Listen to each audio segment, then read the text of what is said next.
నమస్కారం. దూరదర్శన్ వార్తలకు స్వాగతం. నేను సరోజ. ముందుగా కరోనా కట్టడికి తీసుకోవాల్సిన జాగ్రత్తలను తెలుసుకుందాం. కరోనాను నియంత్రించేందుకు ప్రతి ఒక్కరూ మాస్కును తప్పనిసరిగా ధరించాలి. ముక్కు, నోరు కప్పి ఉంచేలా సరైన పద్ధతిలో మాస్కును ధరించాలి.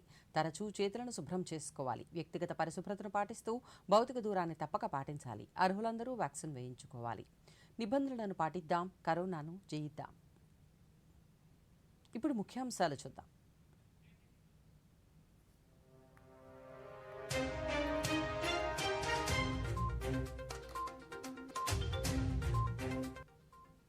అగ్రదూత్ వార్తాపత్రికల స్వర్ణోత్సవ వేడుకలను వీడియో కాన్ఫరెన్స్ ద్వారా ప్రారంభించిన ప్రధాని అగ్రదూత్ జాతీయ ప్రయోజనాలకు ప్రాధాన్యతనిస్తుందన్న మోదీ.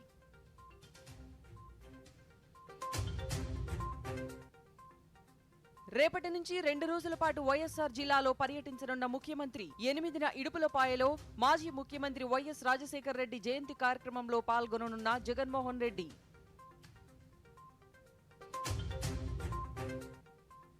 రాష్ట్రంలో ప్రధాని పర్యటన విజయవంతమైందన్న రాజ్యసభ సభ్యుడు. రాష్ట్రంలో పార్టీని బలోపేతం చేసేందుకు కృషి చేస్తామన్న జీవీఎల్ నరసింహారావు.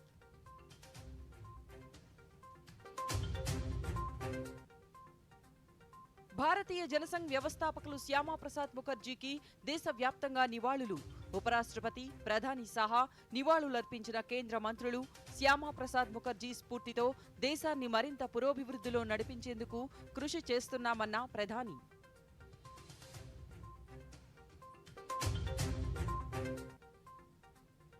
మహారాష్ట్ర, కేరళ, కర్ణాటకతో సహా పలు రాష్ట్రాలలో కురుస్తున్న భారీ వర్షాలు. లోతట్టు ప్రాంతాలు జలమయం, కొనసాగుతున్న సహాయక చర్యలు. ఇక వివరాలు చూద్దాం. ప్రధానమంత్రి నరేంద్ర మోదీ రేపు తన సొంత నియోజకవర్గం ఉత్తరప్రదేశ్లోని వారణాసిలో పర్యటించనున్నారు.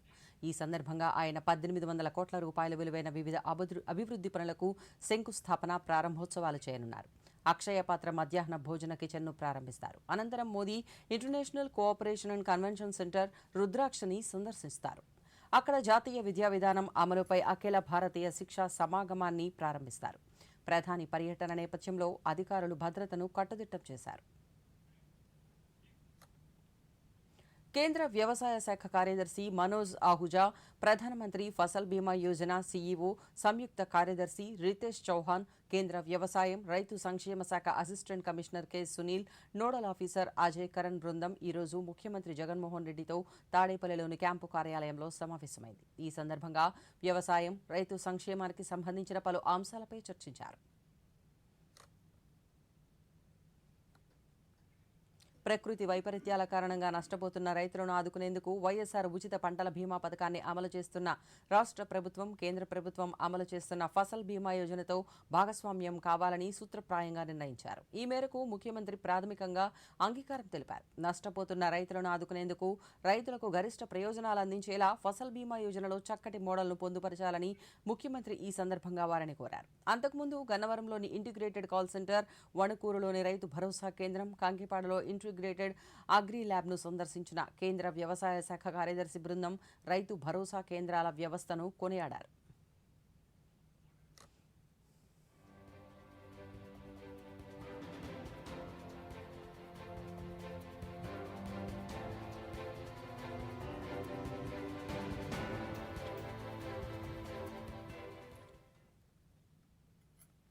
విద్యా సంవత్సరం ప్రారంభమైన దృష్ట్యా పాఠశాలలలో వసతుల కల్పనను వేగవంతం చేయాలని రాష్ట్ర వ్యవసాయ శాఖ మంత్రి కాకాణి గోవర్ధన్ రెడ్డి అధికారులను ఆదేశించారు. శ్రీ పొట్టి శ్రీరాములు నెల్లూరు జిల్లా కలెక్టరేట్లో నాడు నేడు అమ్మఒడి కార్యక్రమాలతో పాటు జిల్లాలో కొనసాగుతున్న వివిధ అభివృద్ధి పనులపై అధికారులతో సమీక్షించారు. ఈ సందర్భంగా అధికారులతో మాట్లాడుతూ విద్యా వ్యవస్థలో రాష్ట్ర ప్రభుత్వం వినూత్న విధానాలను చేపట్టిందన్నారు. ఆ ఫలితాలు ప్రస్తుతం కనిపిస్తున్నాయన్నారు. జగనన్న విద్యా కానుక ద్వారా విద్యార్థులకు అవసరమైన పుస్తకాలు, దుస్తులు, ఇతర ఉపకరణాలను అందిస్తున్నట్లు పేర్కొన్నారు. కానున్నటువంటి నేపథ్యంలో నిన్ననే జగనన్న విద్యా కానుకకు సంబంధించినటువంటి పిల్లలందరికీ కూడా notebooks, text books, work books, వాళ్ళకి అవసరమైనటువంటి బూట్స్, సాక్సెస్, డ్రెస్సెస్, డిక్షనరీస్ అన్నీ కూడా నిన్న పంపిణీ చేయడం జరిగింది. ఇది జగన్మోహన్ రెడ్డి గారు ప్రవేశపెట్టినటువంటి ఒక వినూత్నమైనటువంటి కార్యక్రమం. దానితో పాటు స్కూళ్లకు సంబంధించినటువంటి రూపురేఖలు మార్చడానికి నాడు నేడు పథకానికి శ్రీకారం చుట్టి ఎవరు ఊహించినటువంటి విధంగా ఈరోజు స్కూళ్ళన్నీ కూడా ఒకే విడతలో దాదాపుగా మొదటి విడతలో 828 స్కూళ్ళు ఈ జిల్లాకు సంబంధించి శాంక్షన్ చేశారు. 165 కోట్ల రూపాయల దాకా ఖర్చు పెట్టడం జరిగింది. రెండో విడతలో 1131 స్కూళ్ళు ఎంపిక చేసుకుని దాదాపుగా 367 కోట్ల రూపాయలు ఖర్చు చేసి ఈరోజు ఆ స్కూళ్లకు సంబంధించినటువంటి అవసరమైనటువంటి మౌలిక సదుపాయాలు కానీ అభివృద్ధి పనులు కానీ చేపట్టారు. 3 ఏళ్లుగా రాష్ట్రంలో అరాచక పాలనపై పోరాటం చేస్తున్నామని తెలుగుదేశం పార్టీ జాతీయ అధ్యక్షుడు నారా చంద్రబాబు నాయుడు పేర్కొన్నారు. చిత్తూరు జిల్లా మదనపల్లెలో ఎన్టీఆర్ స్ఫూర్తి చంద్రన్న భరోసా పేరుతో టీడీపీ నిర్వహించిన మినీ మహానాడులో ఆయన మాట్లాడుతూ ప్రశ్నించిన వారిని బెదిరించి కేసులు పెడుతున్నారన్నారు. పోలీసులను అడ్డం పెట్టుకుని ఏమీ సాధించలేరన్నారు. తెలుగుదేశం పార్టీ ఎప్పుడూ ప్రజలతోనే ఉంటుందని అన్నారు. ఇబ్బంది పెట్టారు. ఎవరైనా అడగాలంటే వాళ్ళందరినీ బెదిరించడం మొదలు పెట్టారు. ప్రతి ఒక్కరూ భయభ్రాంతులయ్యారా లేదా తమ్ముళ్ళు? నేను అడుగుతున్నా, ఈ రోజు కూడా ఈ మీటింగ్ వస్తే పుంగనూరులో మన వాళ్ళు రాకూడదని ఆంక్షలు పెట్టి మన నాయకుల పైన కేసులు పెట్టారంటే కాంగ్రెస్ దొంగల్లారా గుర్తుపెట్టుకోండి. నేను గాని కన్నెర్ర చేస్తే ఇంట్లో నుంచి బయట రారు. కబద్దార్, జాగ్రత్తగా ఉండండి. ఒళ్ళు దగ్గర పెట్టుకొని పనిచేయండి. పోలీసులను అడ్డం పెట్టుకుంటే ఏ విధంగా ప్రజా తిరుగుబాటు చేయాలో నాకు తెలుసు. ఈ విషయం గుర్తుపెట్టుకోమని హెచ్చరిస్తున్నా. భయపడతారా తమ్ముళ్ళు అని అడుగుతున్నా. భయపడతారా ఆడబిడ్డలు అడుగుతున్నా. మీ దోపిడీ ఆపితే మా మీద దాడులు చేస్తారా మీరు? మీ ప్రజా వ్యతిరేక కార్యక్రమాల్ని ఎండగట్టి ప్రజలకు అండగా ఉంటే మా మీదనే కేసులు పెడతారా మీరు? నేను అడుగుతున్నా. రాష్ట్రంలో జరుగుతున్న పారిశ్రామిక అభివృద్ధిని చూసి టీడీపీ ఓర్వలేకపోతోందని రాష్ట్ర పరిశ్రమల శాఖ మంత్రి గుడివాడ అమర్నాథ్ తెలిపారు. తాడేపల్లిలోని వైఎస్సార్ కాంగ్రెస్ పార్టీ కేంద్ర కార్యాలయంలో ఆయన మీడియాతో మాట్లాడుతూ రాష్ట్ర పేరు ప్రతిష్టలను దెబ్బతీసేలా ప్రయత్నం చేస్తున్నారు అన్నారు. గత 5 ఏళ్ల పాలనలో ఎలాంటి మంచి పనులు చేయని టీడీపీ ఇప్పుడు జగన్మోహన్ రెడ్డి ప్రభుత్వంపై విమర్శలు చేయడం విడ్డూరంగా ఉందన్నారు. టీడీపీ హయాంలో విశాఖలో 4 సార్లు సమ్మిట్లు పెట్టి ఏం సాధించారని ప్రశ్నించారు. ర్యాంక్లో ఉన్నటువంటి సందర్భంలో అనేక రకాలైనటువంటి కామెంట్స్ చేస్తూ అసలు ఏ రకంగా ఈ ర్యాంకింగ్స్ వచ్చాయని కానీ లేకపోతే ఏ రకంగా అసలు ఈ రాష్ట్రానికి ఆ ర్యాంకింగ్స్ ఇచ్చారనేటువంటి మాటలు మాట్లాడుతూ అసలు తెలుగుదేశం పార్టీకి అసలు మాట్లాడేటువంటి హక్కు కానీ తెలుగుదేశం పార్టీకి అసలు ఈ రాష్ట్ర ప్రభుత్వాన్ని కానీ రాష్ట్ర ప్రభుత్వానికి సంబంధించినటువంటి ఇండస్ట్రియల్ పాలసీలకు సంబంధించి కానీ లేదా రాష్ట్రంలో జరుగుతున్నటువంటి పారిశ్రామిక అభివృద్ధికి కానీ విమర్శ చేసేటువంటి హక్కు కానీ మాట్లాడేటువంటి హక్కు కానీ ఈ రాష్ట్రంలో తెలుగుదేశం పార్టీకి లేదు అన్నటువంటి విషయాన్ని వాళ్ళు గమనించాల్సినటువంటి సందర్భాలు ఉన్నాయి. ఈ రాష్ట్రంలో పేదవాడికి మంచి జరగకూడదు. ఈ రాష్ట్రంలో ప్రాంతాలు అభివృద్ధి చెందకూడదు. ఈ రాష్ట్రంలో ఉన్నటువంటి వెనకబడినటువంటి ప్రాంతాలకు మేలు జరగకూడదు. ఈ రాష్ట్రంలో పరిశ్రమలు రాకూడదు. ఉన్నటువంటి పరిశ్రమలను ఏ రకంగా బయటకు పంపించాలనేటువంటి ప్రయత్నం, ఈ రాష్ట్రంలో ఉన్నటువంటి పరిశ్రమలు వస్తే ఎక్కడ ప్రభుత్వానికి మంచి పేరు వస్తుందనో, లేదా ఈ రాష్ట్రం తాలూకా బ్రాండ్ ఇమేజ్ని దెబ్బతీస్తే అసలు ఎవడు ఈ రాష్ట్రానికి రాకూడదని ఈ రకమైనటువంటి ఆలోచనతో ఈరోజు తెలుగుదేశం పార్టీ ఉండడం అనేటువంటి చాలా దురదృష్టకరం. సముద్రంలో చేపల వేటకు వెళ్లి గల్లంతైన మచిలీపట్నం మండలం క్యాంబెల్పేటకు చెందిన జాలర్ల ఆచూకీ కనిపెట్టాలని రాష్ట్ర ప్రభుత్వ ప్రధాన కార్యదర్శి సమీర్ శర్మను తెలుగుదేశం పార్టీ జాతీయ అధ్యక్షులు చంద్రబాబు నాయుడు కోరారు. ఈ మేరకు సమీర్ శర్మకు చంద్రబాబు లేఖ రాశారు. చేపల వేటకు వెళ్లిన 4 జాలర్లు గల్లంతవడంతో వారి కుటుంబ సభ్యులు తీవ్ర ఆందోళనకు గురవుతున్నారని పేర్కొన్నారు. మత్స్యకారుల ఆచూకీని కనిపెట్టేలా ప్రభుత్వం చర్యలు తీసుకోవాలని విజ్ఞప్తి చేశారు. అవసరమైతే లాంగ్ రేంజ్ డ్రోన్లతో గాలించాలని సూచించారు. జాలర్ల ఆచూకీ తెలుసుకునే విషయంలో 4 రోజులైనా ప్రభుత్వ యంత్రాంగం నుంచి సరైన స్పందన లేదన్నారు. ప్రభుత్వం ప్రత్యేక దృష్టి పెట్టి వారి ఆచూకీ కనుగొనేలా చర్యలు తీసుకోవాలని చంద్రబాబు నాయుడు లేఖలో కోరారు. విజయవాడ నగరంలో శాంతి భద్రతలను పరిరక్షించడం ప్రతి ఒక్కరి బాధ్యత అని, ఇందులో అందరూ భాగస్వామ్యం కావాలని డీసీపీ విశాల్ గున్ని అన్నారు. నగరంలోని బార్, రెస్టారెంట్ యజమానులతో ఈరోజు సమావేశం నిర్వహించారు. ఈ సందర్భంగా విశాల్ గున్ని మాట్లాడుతూ ప్రతి బార్, రెస్టారెంట్ల మధ్య ప్రజల భద్రతను దృష్టిలో పెట్టుకుని సీసీ కెమెరాలను తప్పనిసరిగా ఏర్పాటు చేయాలని అన్నారు. రాత్రి 11 గంటల తర్వాత మద్యం అమ్మకాలను నిలిపివేయాలి అన్నారు. ఈ బార్ అండ్ రెస్టారెంట్స్ ఓనర్స్కి, యాజమాన్యాలకి మనము కొన్ని సూచనలు, సలహాలు కూడా ఇవ్వడం జరిగింది. ముఖ్యంగా ఈ రోజు నుంచి ప్రతి ఒక్క బార్ అండ్ రెస్టారెంట్ ముందు సీసీటీవీ కెమెరాస్ను మనము కంపల్సరీ చేయడం జరిగింది. క్రైమ్స్ జరిగినప్పుడు టెక్నాలజీని వాడుతూ detection of crime at the same time ఒక డెటరెన్స్ రావాలని క్రైమ్ను స్టాప్ చేయడానికి ఇలాంటి మనము కొన్ని డిసిషన్స్ని తీసుకోవడం జరిగింది. First and foremost all bars and restaurants now will have an IP based cameras to be installed under the public safety act as of now. రెండోది, last few మంత్స్లో ది ఆనరబుల్ సిపి సార్ కూడా గమనించారు, పోలీసింగ్ను మనము efficient చేసే ఒక డైరెక్షన్లో we have asked them from now on serving of liquor after 11 క్లియర్గా enforce చేయడం జరుగుతుంది. At the same time food 12 వరకు అలౌడ్ ఉంది, కానీ 11 తర్వాత ఎటువంటి సర్వింగ్ ఆఫ్ లిక్కర్ కానీ closures of bars and restaurants కూడా మనము ఎన్ష్యూర్ చేస్తాము. దీంతో పాటు ఆ బార్ అండ్ రెస్టారెంట్స్కి వచ్చే ప్రజలకి ఎటువంటి ఇబ్బంది లేకుండా ఈ యొక్క ఎన్ఫోర్స్మెంట్ జరగాలి అని కూడా స్పెసిఫిక్గా సిపి గారు ప్రతి ఒక్క ఆఫీసర్స్కి ఇన్స్ట్రక్షన్ ఇవ్వడం జరిగింది. వలసగా వచ్చినప్పుడు వర్కర్స్ చాలామంది అవుట్ సైడ్ ద స్టేట్ నుంచి వచ్చి కూడా ఇక్కడ బార్ అండ్ రెస్టారెంట్స్లో పనిచేస్తున్నారు. వారిది యాంటిసిడెంట్ వెరిఫికేషన్స్ ప్రాపర్గా జరగాలి. లోకల్ ఎస్హెచ్ఓస్కి వెరిఫికేషన్ జరిగిన తర్వాత ఆ డేటాను ఎస్హెచ్ఓస్కి ఇచ్చిన తర్వాత వారిని ఎంప్లాయ్ చేయాలని కూడా కొన్ని సూచనలు మనం ఇవ్వడం. ఈశాన్య రాష్ట్రాలలో అస్సామీ భాషలో బలమైన స్వరం అగ్రదూత్ అని ప్రధానమంత్రి నరేంద్ర మోదీ పేర్కొన్నారు. అగ్రదూత్ వార్తాపత్రికల స్వర్ణోత్సవ వేడుకలను ప్రధాని వీడియో కాన్ఫరెన్స్ ద్వారా ప్రారంభించారు. ఈ సందర్భంగా ప్రధాని మాట్లాడుతూ ఐక్యత, సామరస్య విలువలను అగ్రదూత్ సజీవంగా ఉంచింది అన్నారు. కనక్సేన్ డేకా మార్గదర్శకత్వంలో అగ్రదూత్ ఎల్లప్పుడూ జాతీయ ప్రయోజనాలకు ప్రాధాన్యతనిస్తుందని పేర్కొన్నారు. ప్రజాస్వామ్యంపై పెద్ద దాడి అయినా ఎమర్జెన్సీ సమయంలో కూడా అగ్రదూత్ దినపత్రిక విలువల విషయంలో రాజీ పడలేదన్నారు. విలువలతో కూడిన కొత్త తరం జర్నలిజాన్ని డేకా సృష్టించారు అన్నారు. గత కొన్ని రోజులుగా అస్సాం వరదలతో సవాళ్లను, ఇబ్బందులను ఎదుర్కొంటోందన్నారు. భారతీయ సంస్కృతి, సంప్రదాయం, స్వాతంత్ర పోరాటం, అభివృద్ధి ప్రయాణంలో భారతీయ భాష అద్భుతమైన సహకారాన్ని అందించిందన్నారు. స్వచ్ఛ భారత్ వంటి ప్రచారాలలో మీడియా సానుకూల పాత్రను పోషించిందని, ప్రపంచం మొత్తం దేశాన్ని ప్రశంసిస్తోంది అని ప్రధాని పేర్కొన్నారు. ఆజాదీ కా అమృత్ మహోత్సవాల సందర్భంగా దేశ తీర్మానాలలో భాగస్వాములు కావాలని సూచించారు. बहुत बहुत शुभकामनाएं देता हूं. आने वाले समय में अग्रदूत नई ऊंचाइयों को छुए.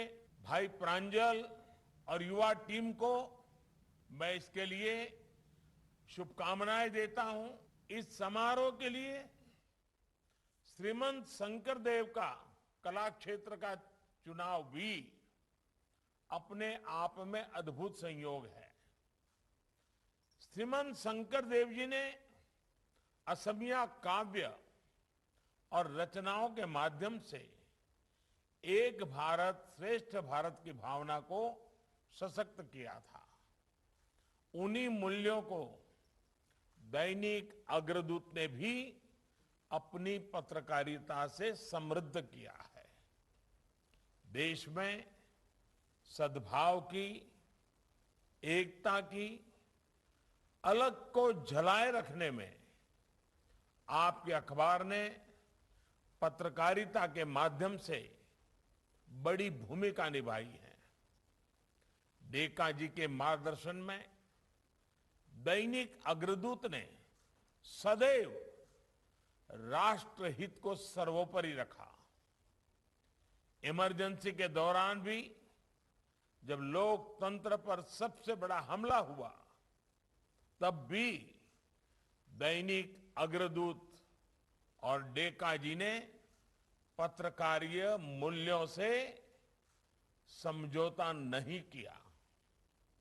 उन्होंने न सिर्फ असम में भारतीयता से ओतप्रोत पत्रकारिता को सशक्त किया, बल्कि मूल्य आधारित पत्रकारिता के लिए एक नई पीढ़ी भी तैयार की.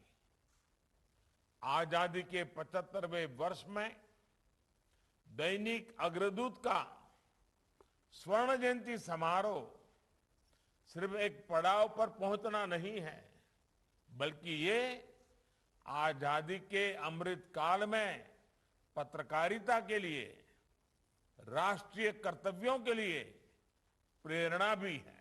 साथियों, भारत की परंपरा, संस्कृति आजादी की लड़ाई और विकास यात्रा में भारतीय भाषाओं की पत्रकारिता की भूमिका अग्रणी रही है। असम तो पत्रकारिता के मामले में बहुत जागरूक क्षेत्र रहा है। आज से करीब 150 वर्ष पहले ही असमिया में पत्रकारिता शुरू हो चुकी थी और जो समय के साथ समृद्ध होती रही। असम ने ऐसे अनेक पत्रकार, ऐसे अनेक संपादक देश को दिए हैं जिन्होंने भाषाई पत्रकारिता को ముఖ్యమంత్రి జగన్మోహన్ రెడ్డి రేపటి నుంచి 2 రోజుల పాటు వైఎస్ఆర్ జిల్లాలో పర్యటించనున్నారు. రేపు ఉదయం తాడేపల్లి నుంచి గన్నవరం విమానాశ్రయం చేరుకుని అక్కడి నుంచి కడపకు చేరుకుంటారు. అక్కడ నుంచి రోడ్డు మార్గంలో పులివెందుల R&B గెస్ట్ హౌస్కు చేరుకుంటారు. ప్రజలు, ప్రజా ప్రతినిధులతో మాట్లాడి వారి వినతులు స్వీకరిస్తారు. అనంతరం న్యూటెక్ బయోసైన్సెస్కు శంకుస్థాపన చేస్తారు. ప్రధాన భవనంలో ఐజీ కార్ల మీటింగ్లో పాల్గొంటారు. అనంతరం వేంపల్లి చేరుకుని డాక్టర్ వైఎస్ఆర్ స్మారక పార్కును ప్రారంభిస్తారు. ఇదే సందర్భంగా వేంపల్లి జిల్లా పరిషత్ హైస్కూల్ భవనాలను ముఖ్యమంత్రి ప్రారంభిస్తారు. అక్కడ విద్యార్థులతో ముచ్చటించిన అనంతరం ఇడుపులపాయ చేరుకుని రాత్రి అక్కడే బస చేస్తారు. ఇక 8వ తేదీన ఇడుపులపాయలోని వైఎస్ఆర్ ఘాట్కు చేరుకుని అక్కడ తన తండ్రి దివంగత వైఎస్ రాజశేఖర రెడ్డికి నివాళులర్పించి ప్రార్థనలలో పాల్గొంటారు. రాష్ట్రంలో ప్రధానమంత్రి నరేంద్ర మోదీ పర్యటన విజయవంతమైందని బీజేపీ రాజ్యసభ సభ్యులు జీవీఎల్ నరసింహారావు అన్నారు. విజయవాడలో ఈరోజు ఆయన మీడియాతో మాట్లాడుతూ త్వరలో పలువురు కేంద్ర మంత్రులు రాష్ట్రంలో పర్యటించనున్నట్లు తెలిపారు. ఎల్లప్పుడూ ప్రజలకు, కార్యకర్తలకు అందుబాటులో ఉంటామని తెలిపారు. రాష్ట్రంలో పార్టీని బలోపేతం చేసేందుకు కృషి చేస్తామని తెలిపారు. 4వ తేదీ ప్రధాని శ్రీ నరేంద్ర మోదీ గారు ఆంధ్రప్రదేశ్కు విచ్చేసిన సందర్భంగా భీమవరంలోని సభ ఆజాదీ కా అమృత్ మహోత్సవ్లో భాగంగా అల్లూరి సీతారామరాజు గారి సేవలను, వారి త్యాగాన్ని స్మరించే విధంగా చేసినటువంటి కేంద్ర ప్రభుత్వం ద్వారా చేసినటువంటి కార్యక్రమం దిగ్విజయం అవటమే కాదు, ఈ రాష్ట్రంలో దశాబ్దాలుగా అటువంటి సభ జరిగిన దాఖలాలు లేవు. మేమందరం కూడా పార్టీ కార్యకర్తలం మా యొక్క యాక్టివిటీస్ని రాష్ట్రంలో పెంచి భారతీయ జనతా పార్టీని బూత్ స్థాయిలో మరి ఇంకా బలపరిచి బీజేపీని ఒక ప్రత్యామ్నాయ శక్తిగా ఎదగటం కోసం, బీజేపీ ఎదగటం కోసం అంతా కృషి చేస్తున్నాం. ఆ కృషిలో భాగంగానే నేను కూడా ఇక్కడ విజయవాడలో కానివ్వండి, విశాఖపట్నంలో కానివ్వండి, ఇతర ప్రాంతాలకు కూడా తరచూ వెళ్తూ ప్రజా సమస్యలపై ప్రభుత్వాన్ని నిలదీస్తూ ప్రజల అభివృద్ధి కోసం కేంద్ర ప్రభుత్వం సాధించినటువంటి విజయాల్ని తెలియజేస్తూ ఉంటాం. దానిలో భాగంగానే ఈరోజు విజయవాడలో ఒక హోమ్ ఆఫీస్ని కూడా నేను ఈరోజు మొదలు పెట్టడం జరిగింది. ఇటు విజయవాడ, అటు విశాఖపట్నంలో కూడా మా యాక్టివిటీస్ని పెంచే విధంగా ఒక పార్లమెంటు సభ్యుడిగా నేను చేయదగినటువంటి కార్యాచరణని ఇంకా వేగవంతం చేయడానికి. కేంద్ర మాజీ మంత్రి, భారతీయ జనసంఘ్ వ్యవస్థాపకులు శ్యామాప్రసాద్ ముఖర్జీ జయంతిని పురస్కరించుకుని దేశానికి ఆయన చేసిన సేవలను స్మరించుకుంటూ ఘనంగా నివాళులర్పించారు.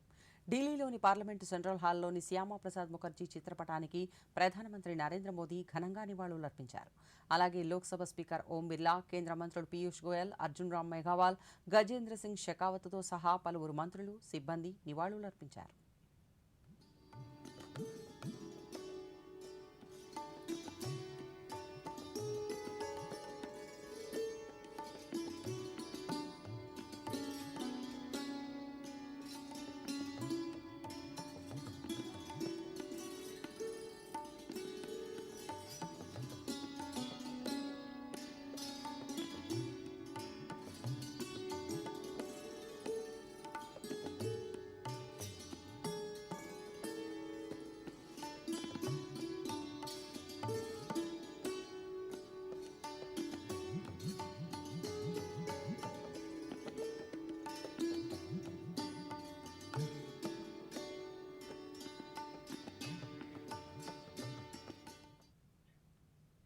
శ్యామాప్రసాద్ ముఖర్జీ జయంతిని పురస్కరించుకుని ఉపరాష్ట్రపతి వెంకయ్యనాయుడు ఘన నివాళులర్పించారు.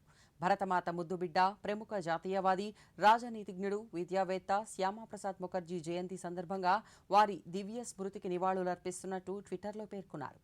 దేహమున్నది దేశం కోసమేనని నమ్మి త్రికరణ శుద్ధిగా ఆచరణలో పెట్టిన మహనీయులని, ఏక్ దేశ్ మే దో ప్రధాన్, దో విధాన్, దో నిషాన్ నహీ చలేగా అంటూ దేశ సమగ్రత, సంపూర్ణ వికాసాన్ని దృష్టిలో ఉంచుకుని స్వతంత్ర భారతదేశ రాజకీయాలకు నవ్య మార్గంలో వారు చేసిన దిశానిర్దేశం, కృషిని నేటి తరం యువత తెలుసుకుని ఆచరించాలని వెంకయ్యనాయుడు ఆకాంక్షించారు.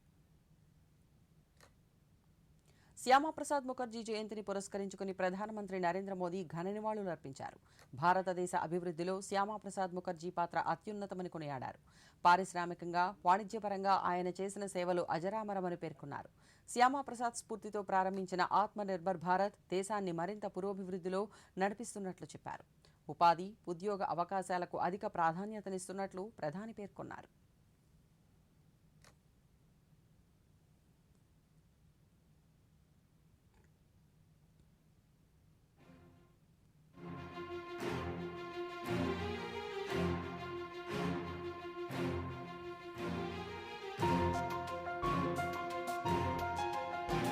डॉक्टर मुखर्जी का सपना था भारत हर क्षेत्र में औद्योगिक रूप से आत्मनिर्भर हो, कुशल और समृद्ध हो, बड़े उद्योगों को डेवलप करे और साथ ही एमएसएमईज, हथकरघा, वस्त्र और कुटीर उद्योग पर भी पूरा ध्यान दें। 1947 से 1950 तक डॉक्टर श्यामा प्रसाद मुखर्जी भारत के पहले उद्योग मंत्री रहे। 1948 में आई स्वतंत्र भारत की पहली औद्योगिक नीति उनके आइडियाज और विजन की छाप लेकर के आई थी। डॉक्टर मुखर्जी का भारत के रक्षा उत्पादन के स्वदेशीकरण पर भी विशेष जोर था। Chittaranjan locomotive works factory, Hindustan aircraft factory, Sindri का खाद कारखाना और दामोदर घाटी निगम, ये चार सबसे सफल और बड़े प्रोजेक्ट और दूसरे रिवर वैली प्रोजेक्ट्स की स्थापना में डॉक्टर श्यामा प्रसाद मुखर्जी का बहुत बड़ा योगदान था। आइए हम हमेशा डॉक्टर श्यामा प्रसाद मुखर्जी के एकता के संदेश को याद रखें, सद्भाव और भाईचारे की भावना के साथ भारत की प्रगति के लिए जी जान से जुटे रहें। శ్యామాప్రసాద్ ముఖర్జీ జయంతిని పురస్కరించుకుని కేంద్ర హోంశాఖ మంత్రి అమిత్ షా ఘన నివాళులర్పించారు. శ్యామాప్రసాద్ దేశానికి చేసిన సేవలు అజరామరమని కొనియాడారు. అదేవిధంగా రక్షణ శాఖ మంత్రి రాజ్నాథ్ సింగ్ శ్యామాప్రసాద్ ముఖర్జీకి నివాళులర్పించారు. దేశ పురోభివృద్ధి కోసం ఆయన తపించారని కొనియాడారు. కేంద్ర ఉపరితల రవాణా శాఖ మంత్రి నితిన్ గడ్కరీ కూడా శ్యామాప్రసాద్ ముఖర్జీకి నివాళులర్పించారు. ఈ మేరకు కేంద్ర మంత్రులు ట్వీట్ చేశారు.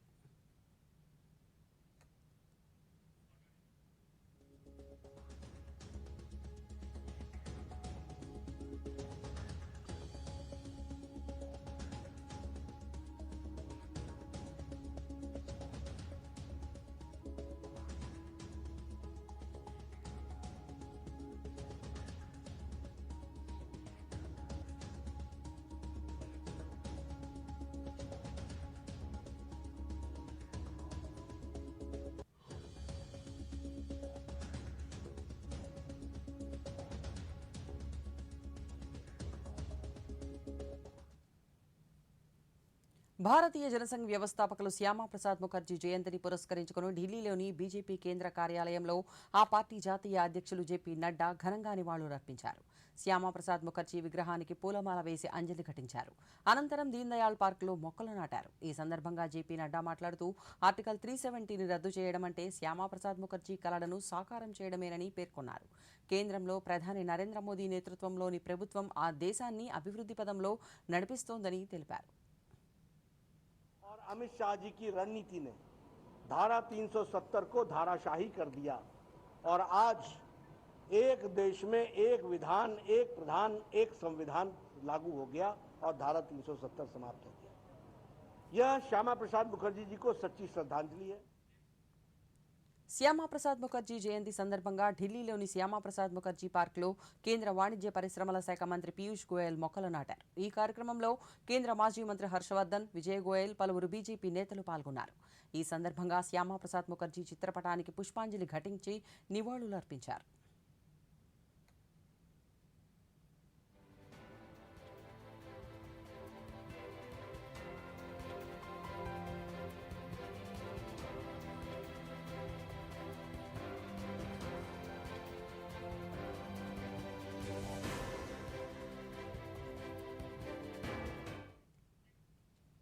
మహారాష్ట్రలోని పలు జిల్లాలలో భారీ వర్షాలు కురుస్తున్నాయి. సతారా, ఠానే, దాదర్, బాంద్రా, సాయన్, కళానగర్ తదితర ప్రాంతాలలో 5 రోజులుగా కురుస్తున్న భారీ వర్షాలతో జనజీవనం స్తంభించింది. కొంకణ్, మధ్య మహారాష్ట్ర, కొల్హాపూర్ జిల్లాలలో కురుస్తున్న భారీ వర్షాలకు లోతట్టు ప్రాంతాలు జలమయమయ్యాయి. ఈ నెల 8వ తేదీ వరకు భారీ వర్షాలు కురుస్తాయని వాతావరణ శాఖ అధికారులు తెలిపారు. కొల్హాపూర్ జిల్లాలోని పంచగంగా నది ప్రమాద స్థాయిని మించి ప్రవహిస్తోంది. జిల్లాలోని మిగిలిన నదులు సైతం ప్రమాద స్థాయిని మించి ప్రవహిస్తున్నాయి. 3,500 మందిని సురక్షిత ప్రాంతాలకు తరలించారు. ముంబై, కొల్హాపూర్, రత్నగిరిలకు 17 ఎన్డీఆర్ఎఫ్ బృందాలను పంపించారు. వీటిలో 5 బృందాలు ముంబైలో సహాయక చర్యలలో పాల్గొంటుండగా కొల్హాపూర్లో 2 బృందాలు, ఠానే, రాయ్గఢ్కు మరికొన్ని బృందాలు, మరొక ప్రత్యేక బృందాన్ని పాల్ఘర్కు తరలించినట్లు ఎన్డీఆర్ఎఫ్ కమాండెంట్ అనుపమ్ శ్రీవాత్సవ్ తెలిపారు.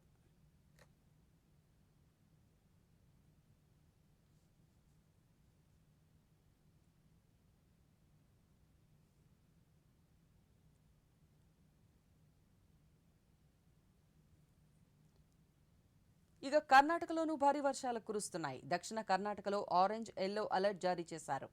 ఈ నెల 7వ తేదీ వరకు భారీ వర్షాలు కురుస్తాయని వాతావరణ శాఖ వెల్లడించింది. దీంతో దక్షిణ కర్ణాటకలోని జిల్లాలలో పాఠశాలలకు సెలవులు ప్రకటించారు. మత్స్యకారులు సముద్రంలో వేటకు వెళ్లవద్దని అధికారులు సూచించారు. కేరళలో కూడా భారీ వర్షాలు కురుస్తున్నాయి. ఉత్తర, మధ్య కేరళలోని 8 జిల్లాలలో ఎల్లో అలర్ట్ జారీ చేశారు. కాసర్గోడ్, కన్నూర్, కోజికోడ్, మల్లాపురంలలో భారీ వర్షాలు కురుస్తున్నాయి.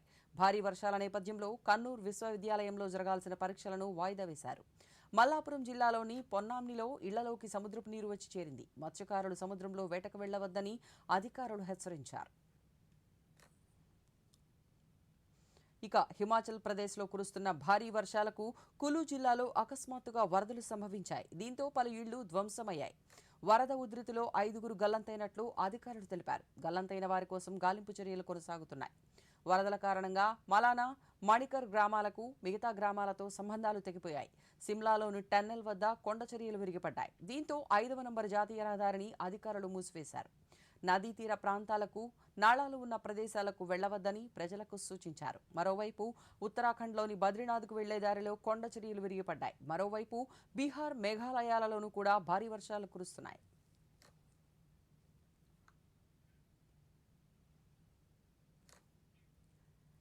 దేశీయ స్టాక్ మార్కెట్ సూచీలు ఈరోజు లాభాలతో ముగిశాయి. ఉదయం సానుకూలంగా ట్రేడింగ్ ప్రారంభించిన సూచీలు రోజంతా అదే బాటలో పయనించాయి. ఇటీవల కనిష్టాల నేపథ్యంలో దిగువ స్థాయిలలో మదుపరులు కొనుగోళ్లకు మొగ్గు చూపారు. దీంతో ఉదయం 53,170 వద్ద లాభాలతో ట్రేడింగ్ ప్రారంభించిన సెన్సెక్స్ చివరకు 616 పాయింట్ల లాభపడి 53,751 వద్ద ముగిసింది. ఇక 15,818 వద్ద ట్రేడింగ్ ప్రారంభించిన నిఫ్టీ చివరకు 179 పాయింట్లు లాభపడి 15,989 వద్ద స్థిరపడింది. ఇంట్రాడేలో సూచీ వరుసగా 2వ రోజు 16,000 మార్కును తాకడం గమనార్హం. కరోనాను నియంత్రించేందుకు ప్రతి ఒక్కరూ మాస్కును తప్పనిసరిగా ధరించాలి. ముక్కు, నోరు కప్పి ఉంచేలా సరైన పద్ధతిలో మాస్కు ధరించాలి. తరచూ చేతులను శుభ్రం చేసుకోవాలి. వ్యక్తిగత పరిశుభ్రతను పాటిస్తూ భౌతిక దూరాన్ని తప్పక పాటించాలి. అర్హులందరూ వ్యాక్సిన్ వేయించుకోవాలి. నిబంధనలను పాటిద్దాం, కరోనాను జయిద్దాం. ఈ వార్తలు ఇంతటితో సమాప్తం. నమస్కారం.